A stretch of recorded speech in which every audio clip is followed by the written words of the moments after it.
Dangerous food spots in LA, East Side Edition, Hawkins and Watts. Damn, that burger look fire, blood. Warning, no one was harmed during this video. Skip. Hey, on the set, my shit better be ready. Bobo's Burger. Hey, what's up, cuz? Where you from? Nigga, where you from? Hey, what you reaching for, cuz? Oh, shit! Hey, watch out! Taco Pete's. Oh, shit. Man, go to the next one. On me, that's him. Hey, pass me the blammer, cuz. Watts Burger, Anytime's Burger, Roscoes on Main. Taco Mama, A&T Burgers, The Fish Factory on Century and Avalon. So basically, if you order from any of these spots, send your girl in and keep the car running. Hey y'all, my name is Rady B and welcome back to another video and welcome back to another story time.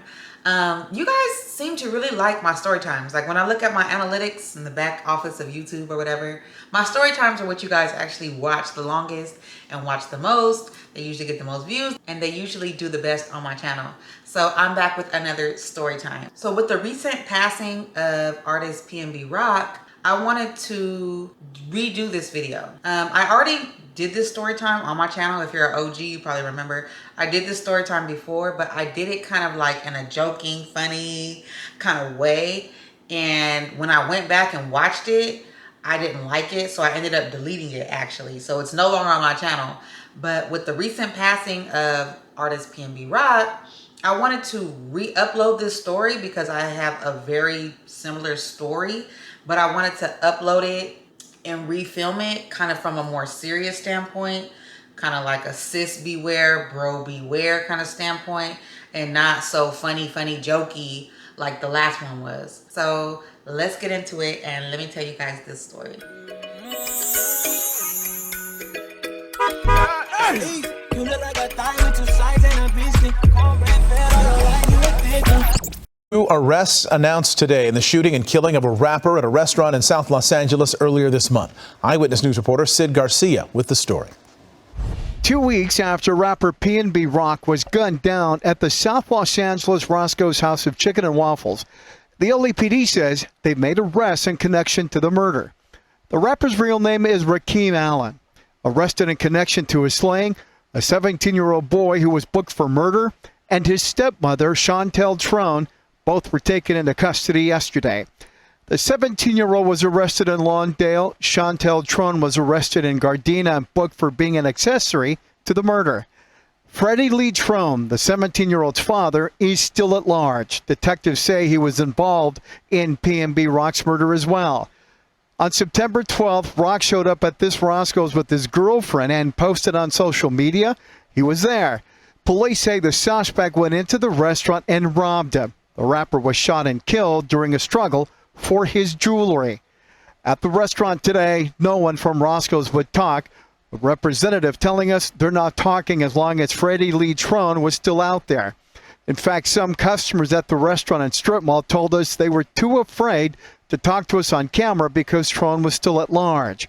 The LAPD isn't saying much about how they arrested Trone's 17-year-old son and the teen's stepmother because the investigation is ongoing.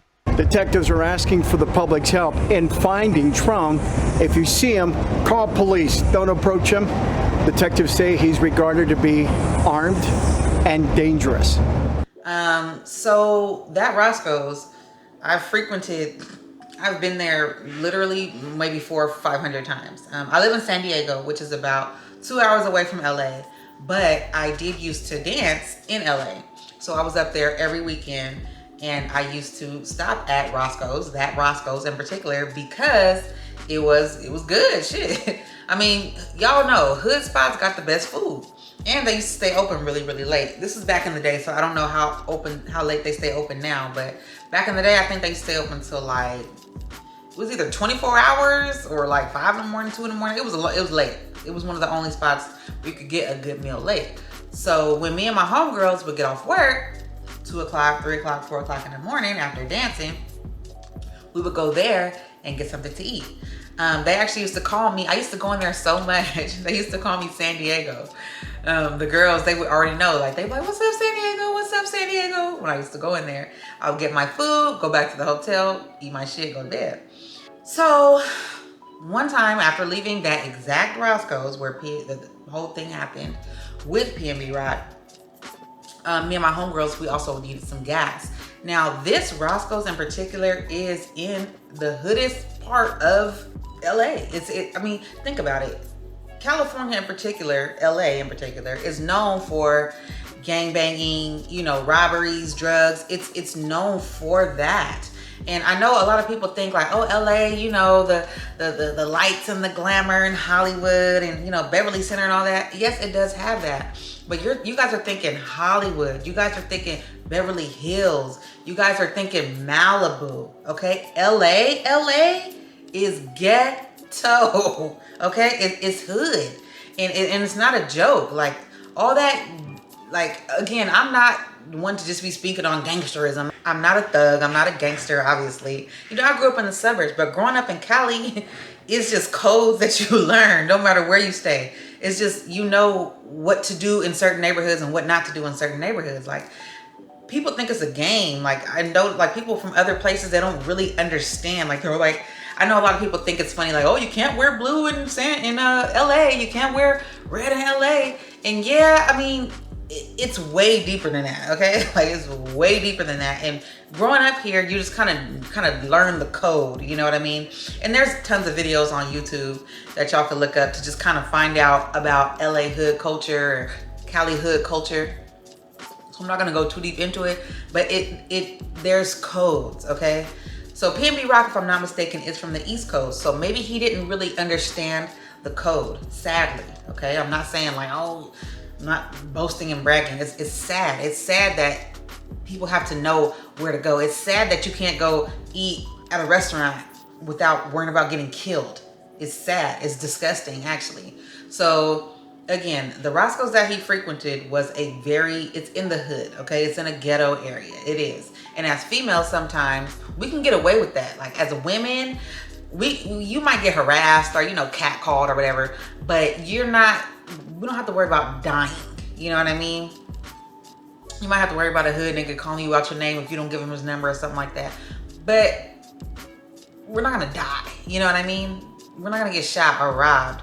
So men, you know, if you happen to be watching this from another state, like if you come out here to LA in particular, San Diego's not as active, but LA in particular, you really gotta watch where you go, what times you go, what you're wearing when you go. Not only just colors, but you know how flashy you come off. Like there's people out there struggling and looking for a come up, looking for a lick at any moment. When you come out here, stay on Rodeo, go shop Rodeo, go to Malibu, you know, stay on the west side, like check out all that, because when you come into the hoods and the ghettos, it's different. It's really, it is.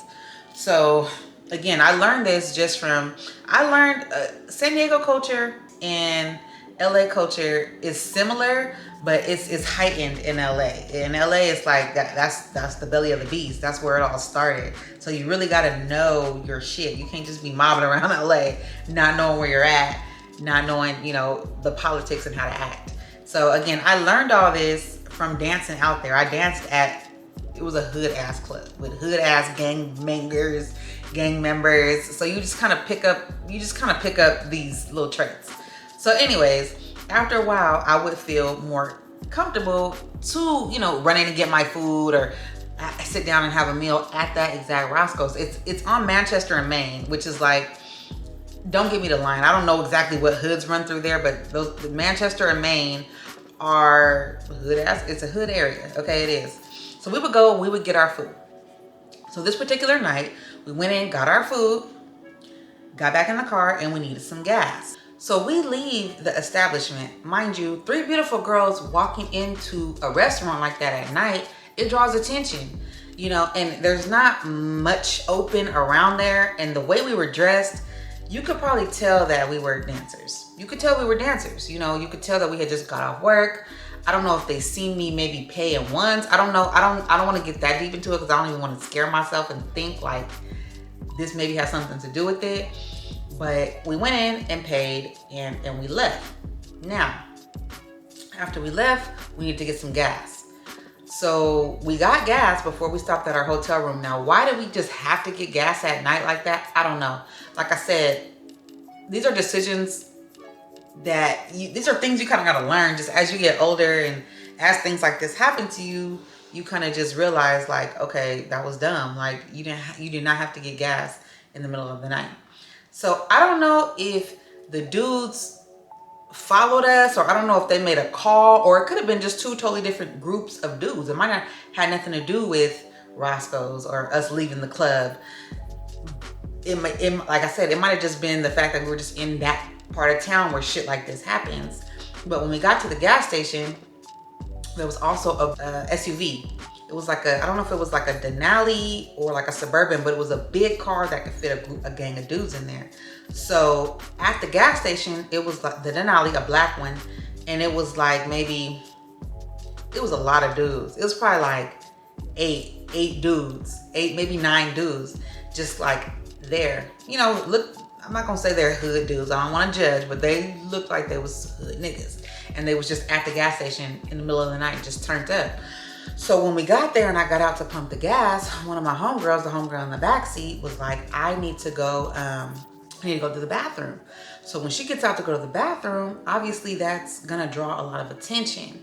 So when she gets out, the dudes, you know, see her, see a beautiful woman, see us, see me pumping gas, and they come over to the car. Two of them approach the car.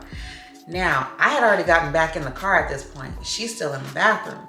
So at first, when they first approached, it was kind of like some, ooh, you know, young, you know, excited. We like, ooh, some niggas. So they approached me, and just because it was just, they were really aggressive, I had pulled down the window just a little bit, maybe this much.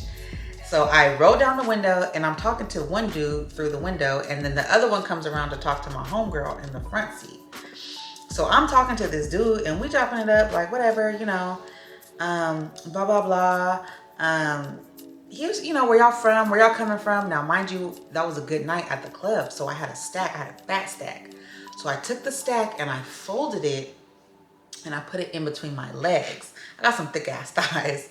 So when I put it in between my legs, I closed it, but I think you could still see the top of the money a little bit. So I did that before they even came over. So when he came over and he was talking to me, I noticed he kept kind of looking at my legs, like down at my legs.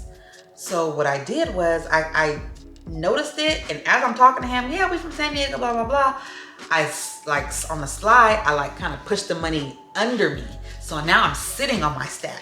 So I noticed that he's still kind of like talking to his homeboy. They're kind of chit chatty, chit chatty. But it was just my homegirl at this time from the back seat. She rolled her window up. She wasn't really talking to any of them. She was just kind of sitting in the back seat. My homegirl over here, like, I guess we didn't say anything, but I think we both noticed that the vibe changed. Anyway, long story short, he reached his hand into my car through the window and was like digging for my money, y'all.